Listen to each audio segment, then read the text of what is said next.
So for a month now I had a very weird noise coming from the back, just behind the driver's shoulder.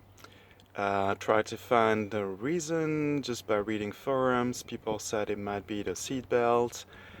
In my case, it was the frame, so don't know if it's possible to see, but just underneath there's a screw. And basically this is what caused this rattling noise. I just tightened it with number 12 bolt, and now it seems to be working again. So in case it's happening to you too, maybe it is might be a fix.